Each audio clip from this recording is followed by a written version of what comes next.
सुभद्रा योजना को नहीं आसिला बहुत बड़ा अपडेट। चतुर्थ किस्ती कटिबो एही मानक नाम। वर्तमान पर्यंत सुभद्रा योजना प्रथम द्वितीय एवं तृतीय किस्तीटा आसी सारिछि एवं वर्तमान अपेक्षा रही चतुर्थ किस्ती को नहीं।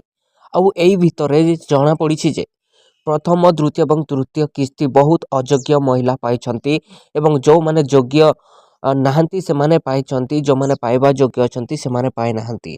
तो एई सिचुएशन को आखि आगरे रखिकी किछि मास तले फील्ड वेरिफिकेशन होइतिला। फील्ड वेरिफिकेशन हेबार मुख्य लक्ष्य थिला को माने सुभद्रा योजना पई योग्य अछंती एवं को माने अयोग्य अछंती सेटा को चेक करबा पई फील्ड वेरिफिकेशन टा होइतिला। वर्तमान फील्ड वेरिफिकेशन सरी गला परे चतुर्थ किस्ती टंका आसीबा को जाउची। तो को माने पाइबे और को मानक नाम कटिबो मु आपण मानकु कहि दोची। जेउ सुभद्रा हिताधिकारी ना रे 4 व्हीलर गाड़ी थिबो तांकु मिलिबोनी, किंबा जो सुभद्रा योजना हिताधिकारी नाम रे कोनोसी पेंशन आसुथिबो, कोनोसी योजना रु पैसा आसुथिबो तो से माने भी पाइबेनी। एवं जो सुभद्रा हिताधिकारी नाम रे 5 एकड़ रु ज्यादा जमी रहिथिबो ताहेले से माने भी चतुर्थ किस्ती पाई पारिबेनी।